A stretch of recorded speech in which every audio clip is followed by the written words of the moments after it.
অভয়াকাণ্ডের কি রহস্য এবার উদ্ঘাটন হতে চলেছে? সিবিআই এর প্রতিটা পদক্ষেপ কিন্তু পেঁয়াজের খোসার মতো এক একটা যে অভিযোগ, এক একটা যে সন্দেহ, সেগুলো কিন্তু আস্তে আস্তে খোলসা করার দিকে এগোচ্ছে। এমনই এক পদক্ষেপ নিচ্ছে সিবিআই এবার। এর আগে সন্দীপ ঘোষ প্রথমে গ্রেপ্তার হয়েছিলেন আর্থিক তছরূপের অভিযোগে, আর তারপরে 15ই সেপ্টেম্বর দ্বিতীয়বার তিনি গ্রেপ্তার হন আর্থিক অভিযোগ ছাড়াও এই যে নির্যাতনের কাণ্ড, এই কাণ্ডের তদন্তে অসহযোগিতা, প্রমাণ লোপাট ইত্যাদি বিষয়। এই বিষয়ে গ্রেপ্তার করার পর বেশ কয়েকদিন কেটে যায়। এবার সন্দীপ ঘোষকে নিয়ে এক নতুন পদক্ষেপ করতে চলেছে সিবিআই। সন্দীপ ঘোষ আরজি করের ঘটনায় গ্রেপ্তার হয়েছেন। আরজি করের ঘটনায় তার প্রাক্তন অধ্যক্ষ সন্দীপ ঘোষের নার্কো টেস্টের আবেদন ও টালা থানার প্রাক্তন ওসি অভিজিৎ মণ্ডলের পলিগ্রাফ টেস্টের আবেদন জানালো সিবিআই। একই সঙ্গে তাদের আরও 5 দিনের হেফাজত চাওয়া হয়েছে। অন্যদিকে এই খুনে মূল অভিযুক্ত সঞ্জয় রায়ের ফের 14 দিনের জুডিশিয়াল কাস্টডির আবেদন জানিয়েছে সিবিআই। শুক্রবার শিয়ালদহ আদালতে সিবিআই এর তরফে জানানো হয়, সন্দীপ ঘোষ ও অভিজিৎ মণ্ডলকে খুনের ঘটনায় হেফাজতে নেওয়ার পর বেশ কিছু এভিডেন্স পাওয়া গিয়েছে। তবে আগামীতে আরও গুরুত্বপূর্ণ তথ্য প্রমাণ পাওয়া যেতে পারে বলে মনে করা হচ্ছে, ফলে তাদের আরও হেফাজতে রাখার প্রয়োজন রয়েছে। অন্যদিকে শিয়ালদহ আদালতের আইনজীবীরা সন্দীপ রায় ও অভিজিৎ মণ্ডলের তরফে কেউ দাঁড়াবেন না বলে সাফ জানান। কারণ এই নৃশংস ঘটনায় দোষীরা শাস্তি পাক, সেটাই তাদের আর্জি, এবং কেউ যাতে তাদের পক্ষে সওয়াল না করতে পারে, দাঁড়াতে না পারে, তাই নিয়ে রীতিমতো চেঁচামেচি হয়। পরে একজন আইনজীবীকে অনুমতি দেওয়া হয় অভিজিৎ মণ্ডলের হয়ে সওয়াল করতে। এ বিষয়ে আমাদের প্রতিনিধি মানস নস্করের প্রতিবেদন আমরা দেখব। গতকাল সন্দীপ ঘোষ ও অভিজিৎ মণ্ডল, যিনি টালা থানার প্রাক্তন ওসি, এবং সন্দীপ ঘোষ, এই দুজনকে সিবিআই ঘটনায় ষড়যন্ত্র সাথে যুক্ত বলে গ্রেপ্তার করেছিল আমরা জানি। তাদেরকে এর আগে 2 দফায় সিবিআই হেফাজতে নিয়েছিল। কালকে ফের সিবিআই এর তরফে তাদের হেফাজতে নেওয়ার আবেদন জানানো হয়েছিল শিয়ালদা এসিজেএম এ। সেটা আদালত 25 সেপ্টেম্বর পর্যন্ত তাতে অনুমতি দিয়েছে। একই সঙ্গে সিবিআই এর তরফে সন্দীপ ঘোষ তার নার্কো অ্যানালিসিসের আবেদন জানানো হয়েছে, এবং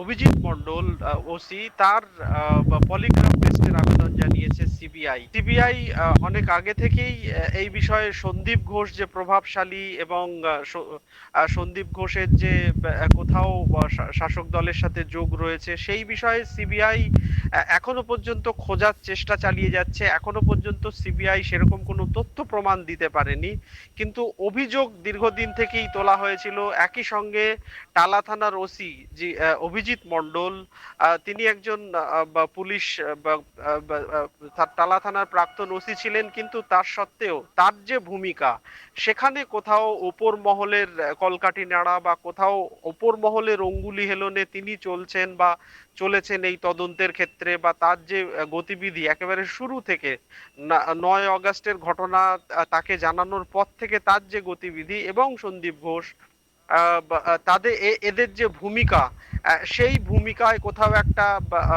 পেছন থেকে বা কোথাও একটা ওপর মহলের নির্দেশ যাকে বলি আমরা, কোথাও আড়াল আড়াল থেকে এদের পেছনে আরো কেউ আছে, এই বিষয়টা সিবিআই দীর্ঘদিন ধরেই আদালতে অভিযোগ জানিয়ে আসছে। সেটা শীর্ষ আদালত থেকে শুরু করে হাইকোর্ট, এখন বা নিম্ন আদালতগুলোতেও সেই একই অভিযোগ, কিন্তু সিবিআই এর তরফে সেই অভিযোগ তারা এখনো প্রমাণ করতে পারেনি। সেই জন্যই সিবিআই বারবার করে আদালতের কাছে তাদের হেফাজতের আবেদন জানিয়েছে, এবং কালকে শিয়ালদা আদালত তাতে অনুমতিও দিয়েছে। এবং একই সঙ্গে এরা এখনো পর্যন্ত এদের যে টেলিফোনিক কনভারসেশন, এবং টালা থানার ওসি 9 আগস্টে যখন তাকে খবরটা দেওয়া হয়েছিল, তারপরে তিনি সকাল 10টায় খবর দেওয়া হলেও তিনি 11টার পরে হাজির হয়েছিলেন, এবং তার আগে তিনি কোথায় ছিলেন, তার যে টেলিফোনের টাওয়ার লোকেশন ট্র্যাক করে দেখার চেষ্টা করা হচ্ছে সিবিআই এর তরফে, সেটা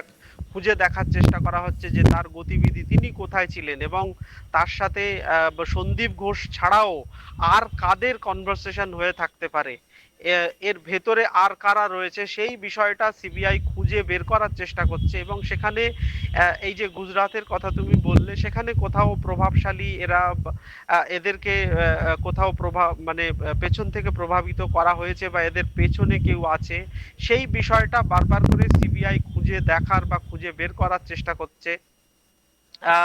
সিবিআই এখনো পর্যন্ত জানিয়েছে এই দুজন আহ, ঘটনায় হয়তো অভিযুক্ত নয়, কিন্তু তার পরবর্তীতে যে ঘটনা ঘটেছিল তার মৃত্যু এবং এই ঘটনার যে ষড়যন্ত্র তার সাথে এই দুজনের যোগ থাকতে পারে বা হয়তো যোগ রয়েছে, সেটাই খুঁজে দেখার চেষ্টা করছে বা সিবিআই, এবং সেটা আদালতেও তারা জানিয়েছিল যে এদের সেই যোগসূত্রটাই বা সেটাই খুঁজে দেখার চেষ্টা করা হচ্ছে। একাধিকবার এদের থেকে জিজ্ঞাসাবাদ করা হয়েছে, কিন্তু এদের যে বক্তব্য সেই বক্তব্যের মধ্যে কোথাও একটা বা আরো কিছু রয়েছে বা কোথাও সত্যতার অভাব রয়েছে। তার জন্যেই সিবিআই এর তরফে সন্দীপ ঘোষের নার্কো অ্যানালিসিস করার প্রয়োজনীয়তা তারা মনে করেছে, যে তার নার্কো অ্যানালিসিস করা যে করলে হয়তো তারা আরো বেশি করে সত্যের কাছাকাছি পৌঁছবে। একই সঙ্গে অভিজিৎ মণ্ডল তার পলিগ্রাফ টেস্ট করা হলে হয়তো আরো বেশি করে সত্য উদ্ঘাটন করতে তাদের সমস্যা হবে। যদিও বিচারক জানতে চেয়েছিলেন যে এই পরীক্ষার ক্ষেত্রে সংশ্লিষ্ট অভিযুক্তদের অনুমতি লাগে, কারণ সেটা সংবিধান না হলে সংবিধান সেই অনুমতি দেয় না, সেটা সংবিধান বিরুদ্ধ। যদি কেউ অভিযুক্ত অনুমতি দেয় তাহলে তাদের সেই পরীক্ষা করা যায়, কিন্তু যদি অনুমতি তারা না দেয় তাহলে সেই পরীক্ষা করা সম্ভব নয়। সিবিআই এক্ষেত্রে সিবিআই এর যুক্ত ছিল যে তারা যদি সত্যিই নিরপরাধ হবেন, তারা যদি এই বিষয়ে জড়িত নাই থাকবেন, তারা যদি ষড়যন্ত্র নাই করে থাকবেন, তাহলে কেন অনুমতি দেবেন না?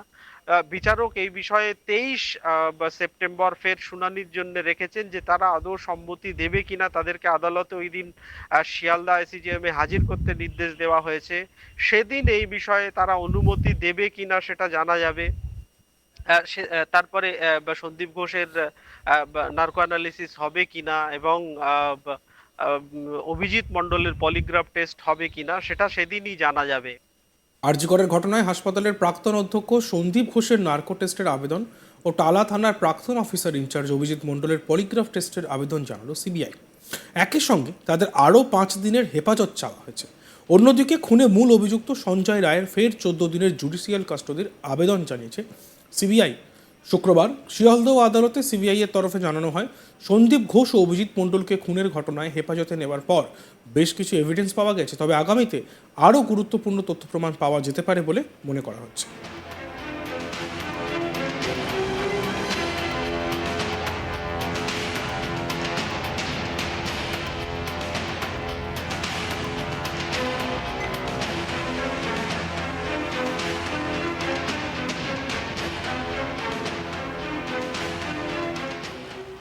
দেখতে থাকুন আজ তাক বাংলা, সাবস্ক্রাইব করতে ভুলবেন না।